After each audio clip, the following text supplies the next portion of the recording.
السلام عليكم ورحمة الله وبركاته. الحمد لله والصلاة والسلام على رسول الله أما بعد.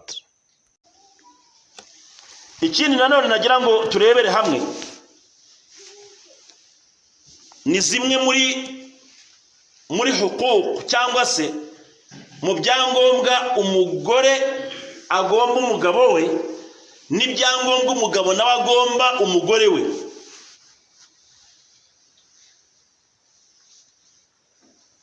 Ibyo nabyo iyo umugabo yakoze ibyo agomba gukora akabikorera umugore we, urugo ruratungana. Niyo umugore yakoze ibyo asabwa n'amategeko gukorera umugabo we, urugo ruratungana. Iyo byabuze nanone urugo ruhita rusenyuka.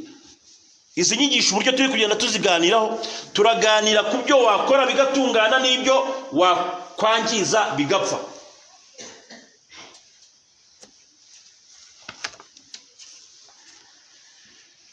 Mu bijyanye na huquq cyangwa se bijyanye n'ibyo umugabo agomba gukorera umugore,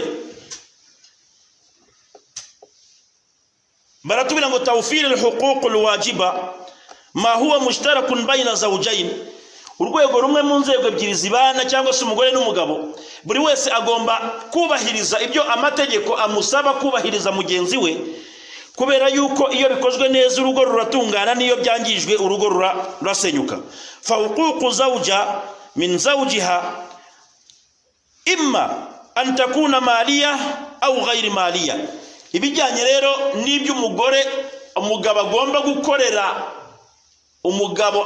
gukorera umugore we, birashoboka yuko bishobora kuba ari ibijyanye n'umutungo cyangwa se bitajyanye n'umutungo. Mu bijyanye n'umutungo baratubwira bati ni al-mahr wa nafaqa wa sakan. Mu bijyanye n'umutungo umugabo agomba kubahiriza ku mugore we, icyambere ni al-mahr, inkwano ze. Inkwano ugomba kuzishaka ukaziha umugore wawe mu kibano. Niba byaraguciyeho bikanagucika bikageza ubwo umufatira ideni, bimwe bavuga ngo inkwano zizaza nyuma, menya yuko wambaye umunyururu mu ijosi ryawe ry'inkwano y'umugore wawe, kuko Rasul sallallahu alayhi wasallam yatubwiye yuko yawmal qiyama nta uzatera intambwe ngo atambuke ajye aho azaba agana uretse ko azabanza akishyura amadeni y'abandi. Mu madeni ngo wa min ashaddi duyun, no mu madeni ngo akomeye cyane, sadaqatun nisa, na madeni y'abagore abantu bafite banze kubaha inkwano zabo kubera yuko babanye ku madeni. Iryo ni ideni rikomeye cyane. Yawmul qiyama ntabwo uzatambuka, ntuzitwaze ko wabanye nawe n'ukuntu wajya kumubwira amagambo wenda meza, la, azakubwira ati jamen banzu nyishyure. Iyo ni haqiye, ni haqiye, ugomba kumwishyura ideni rye. Ikiro abayisilamu, nyamuneka abantu mufite amadeni y'abandi, na n'ubu hari abantu bayasazana, munagasazana ideni ry'inkwano rya mugenzi we, ngo icyo nashakaga narakibonye kubera yuko yarahageze. Wama Allahu yuridu dhulman lil abid. Ntabwo Imana yemera dhulma, izari kwishyuza byanze bikunze kandi uzaritanga. Kandi yawmul qiyama wibuke ko nta nka uzabutunze ngo ukore mutange. Yawmul qiyama nta zahabu uzaba wajyanye na diyama, ntabyo uzaba ufite. Yawmul qiyama nta mafaranga uzaba ufite. Icyo uzaba ufite yawmul qiyama ni ibikorwa byawe byiza n'ibikorwa byawe bibi. Kugira ngo rero bishyure umuntu, bazayora mu bikorwa byawe byiza bishyure uriya muntu ideni wari umurimo. Yemwe nibinashira, ibikorwa byawe byiza nibinashira, nabwo uzishyura. Wakwibaza ngo uzishyura ute?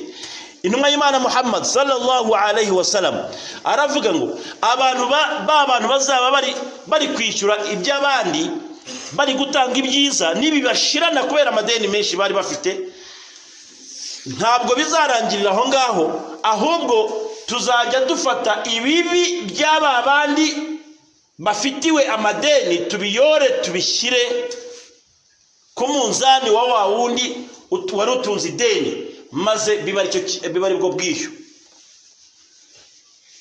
Bishatse kuvuga yuko biranashoboka yuko ngewe nshobora kuba mfitiwe amadeni menshi n'abantu naricecekeye bafitiye amadeni, nkaceceka nkabyihorera, maze yawmul qiyama bakazanyishyura ibyiza byabo, babinyishyura bikampesha kujya muri aljana kubera ko wenda nayo ifite bikeya, cyangwa se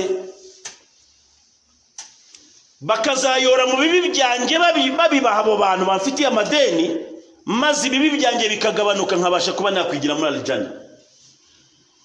Ideni rirakomeye cyane, ariko cyane cyane byo turi kuganira hano ni ideni ryitwa mahar, inkwano zabo twashakanye. Abantu mufite amadeni mumenye ngo mwambaye ikiziriko kitazabavaho mpaka siku ya kiyama, nimugera ku munsi w'imperuka muzishyura iby'abandi. Afazari mu byiciro hano ku isi rero hakiri kare, pagasa uyashake wishyura iby'abandi, kubera yuko iryo deni wariye ni ideni ritajya yihanganirwa. Ikindi rero mu byo tugomba guha abagore bacu ni anafaka, kubaha ibyo kurya, kubaha ibyo kwambara, ibyo biri mu nshingano z'umugabo. Wasakana, kubaha aho gutura, biri mu nshingano z'umugabo. Wowe mugabo ni wowe utanga aho umugore wawe agomba gutura, ni wowe utanga imyambaro, ni wowe utanga ibyo kurya, ni wowe utanga minerval y'abana. Nubwo wagira amahirwe umugore wawe akaba afite agafaranga, ntabwo biri mu nshingano ze kugira ngo yigurire imyenda. Niyo yawigurira ntabwo biba biri mu nshingano ze.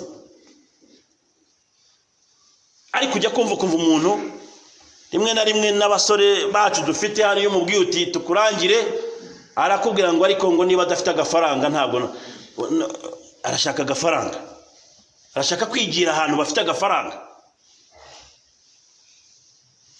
Umusore we ushaka kujya aho bafite agafaranga, ubwo uragaragara muri cya kindi cya mbere twaganiriye, uzajyanwa n'agafaranga, nugereho muhite mukamara, nimukamara uzasenya.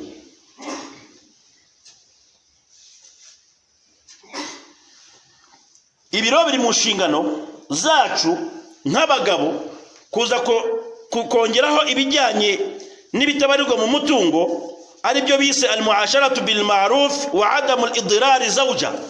Hanyuma kwibombarika ukabanira umugore wawe neza mu mutekano no mu munezero, mwirinda impamvu izo arizo zose zatuma uhoza umugore wawe ku nkeke. Ibi ngibi nabyo turabisabwa nk'abagabo b'Abayisilamu ko tugomba kubanira abagore bacu neza, kubera ko Mwenyezi Mungu Subhanahu wa Ta'ala yarabitubwiye, aratubwira ati wa'ashiruhunna bil ma'ruf, abagore banyu muzababanire neza. Ibi ngibi biri muri surati Nisa aya ya 19, wa'ashiruhunna bil ma'ruf, banira umugore wawe neza, umurinde ibibazo, umurinde ibizazane, umubanire nk'uko bigomba. Ndetse nawe nitumugeraho tuzabona ibyo Nyagasana mubwira. Allah aratubwira ngo walahunna mithla alladhi alayhinna bil ma'ruf, nawe wa mugore we usabwa kubanira umugabo wawe neza, kandi ukamurinda stress, ukamurinda ibibazo, ukamurinda ibizazana. Kuko hari abagabo uhura nabo mu muhanda, cyangwa se baba bagenda mu muhanda ubona bameze nk'abasinzi, wababaza impamvu akavuga ati nyumbani sio salama, nyumbani bimeze nabi. Hari abagore babuza umutekano abagabo babo mu ngo zabo. Hari abagore bigize ba nyirantakorwa, bigize ko ari bo bafite ijambo mu rugo, bagafata abagabo babo bakabagira uko bashatse. Mu Ubuisilamu buratubwira ngo yewe wa mugabo we, wa'ashiruhunna bil ma'ruf, banira umugore wawe neza kandi wubahiriza ibyo usabwa kuri we, kandi wirinde kumutoteza no kumuhoza ku nkeke wa mugabo we. Hanyuma Imana ikongera ikatubwira muri suratul Baqara aya ya 228 katubwira iti walahunna mithla alladhi alayhinna bil ma'ruf, namwe mwabagore mwe ntabwo muri shyashya mubanira abagabo banyu nabi mukabatesa maze bakabura n'umugisha mu byo baba bagiyemo. Buriya iyo urugo tuzabiganiraho ubutaha inshallah, urugo iyo rwajemo intonganya, urugo iyo rwabuze ibiganiro, urugo iyo rwabuze kwibombarika, urugo iyo rwabuze urukundo nkuko twabiganiriye hano byose, iyo ibyo byabuze mu rugo igisigaramo igisigara mu rugo ni iki? Ni la'anatun wa adamu wujudi albaraka. Urugo rusigaramo umuvumo gusa no kubura mu baraka. Hari ingo nyinshi zacu dufite zitakigira baraka, zitakigira ibyiza, kandi byatewe natwe cyangwa se n'umwe muri twebwe.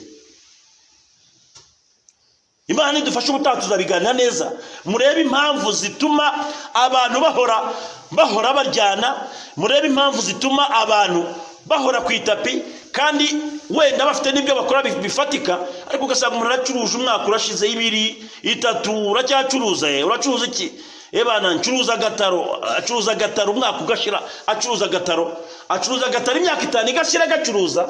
Hari abandi bagacuruje bari kumwe nawe, muri icyo gihe bageze mu maduka no mu mabotike n'ibindi ngibyo. Kucyuriya yazamutse wowe ukaba utazamuka, ushobora gusanga ucuruza gataro wataha ukaraza umugabo wawe ku nkeke. Ushobora gusanga nawe uri umufundi wa mugabo we uhora uhonda amabuye, hanyuma wataha ugahoza umugore wawe ku nkeke, ukazahora mu bufundi ntuzaniyubakire n'iyawe. Umwaka 1 2 3 4 umaze igihe kingana iki wubakira rubanda, maze imyaka 15. Wowe se ufite akazu, reka da ndacyaba muri nyaka. Kubera iki wowe utazamuka nk'abandi kandi uzi kwiyubakira? Nta baraka ufite, urugo rwawe rurimo laana. Birimo biraterwa n'iki? Birimo biraterwa nuko hukuku ibyo usabwa wowe mugabo mu rugo rwawe utabyubahiriza ngo bitange amahoro. Birimo biraterwa nuko umugore wawe ibyo asabwa atabyubahiriza ngo bitange amahoro. Iyi aya ya Allah subhanahu wa ta'ala niyo usomye ukomeza bigenda bigusobanurira wa'ashiruhunna bil ma'ruf, banira umugore wawe neza mu mutekano, mwirinde ibishuko bizatuma mubona baraka mu rugo rwanyu. Ntabwo mubanira neza, niyo mpamvu baraka wewe wayibuze wa mugabo we. Walahunna mithla alladhi alayhinna bil ma'ruf, uyu mugore nawe banira umugabo wawe neza, umuhe hakize wowe ugomba kuri we, kandi ubikore bil ma'ruf, ku neza no mu byishimo no mu munezero. Nabo ntibabikora, kuba batabikora nibyo bituma duhura n'ibibazo turimo. Maisha tandanqa, tusigaye tubaho ubuzima bw'inzitane, kandi rimwe na rimwe bituruka kuri bande? Kuri batwebwe. Allah subhanahu wa ta'ala nadufasha insha Allah ta'ala, ubutaha tuzaganira kubijyanye na hukuku, cyane cyane abagore bagomba kubahiriza ku bagabo babo. Ari nazo kenshi usanga iyo zabuze aribwo mwiryane wiyongera, ari nabwo duhura n'ibibazo nk'ibi ngibi turi kuganiraho by'ingo z'abantu zashize zisenyuka. Ingo z'abantu zashize zisenyuka, abagore bongeye babaye abakobwa ku muhanda atari n'abakobwa, abagabo nabo bongeye babaye abasore. Rimwe na rimwe umuntu ananabyibeshyamo ko yongeye kuba umusore, akanabyihingamo akiyogoshesha ukuntu wamureba ukabona si umusore si n'umugabo, ni uwaho ngaho gusa. Kubera iki? Iyo niyo mutihani dufite, ni ibibazo dufite abayisilamu. Narabibabwiye ubushize n'ubu ndacyabibabwira, ingo zacu zabuze sakana, ituze ryarabuze kubera yuko ntitubana neza nkuko tugomba kubana. Ingo zacu zabuze mawadda, nta rukundo bikiba mu ngo zacu kubera yuko ntitubana nkuko bigomba. Twebwe mu ngo zacu habuzemo rahma, impuhwe zarabuze kubera ko tutabana nkuko bigomba. Urukundo rwacu ibyo twaganiye uno munsi urukundo rwacu narwo rwabuze kuba ari urukundo rwuzuye dukundana duprofitana maze ibyo twari tugamije mu rukundo rwacu byarangira natwe tukarangira tugasenya. Hanyuma ikindi nanone ntabwo duhanana umwanya wo kuganira ngo twumve ibitekerezo bishobora gutuma urugo rwacu rutera imbere. Nta mugabo uganira n'umugore byabaye ikibazo, umugore ashaka umugabo ko baganira akamusaba umwanya ngo bazaganire. Ibyo ntabwo byakagombye, Uislamu ntabwo bitwemerera. Hanyuma ikindi abantu bahora isika yarabuze, abantu ntabwo bakigirana icyizere. Iyo utizera mugenzi wawe nawe ntakwizere. Ingaruka zivamo niki? Nuko umukekere bibi. Iyo wamukekeye bibi uranabimubwira, iyo wabimubwiye bigasanga atari byo cyangwa niyo byaba ari byo bizana amakimbirane mu rugo, mukumvikana bikabura. Iyo bimaze kubura urugo rurasenyuka. Ibi ni ibibazo bikomeye cyane abayisilamu. Ikindi nuko abantu twahuye n'ibibazo bituma abagabo batamenya ko ari abagabo ngo bubahirize inshingano zabo nk'abagabo, n'abagore nabo ntago bakimenya ko ari abagore ngo bubahirize inshingano zabo nk'abagore. Inshallah Allah nadutera inkunga ku bushobozi bwa Allah subhanahu wa ta'ala. Ubutaha tuzakomerezaho tureba ibijyanye n'inshingano za buri wese n'impamvu zitubahirizwa n'ingaruka bitera uwo ari we wese kugira ngo urugo rube rwasenyuka.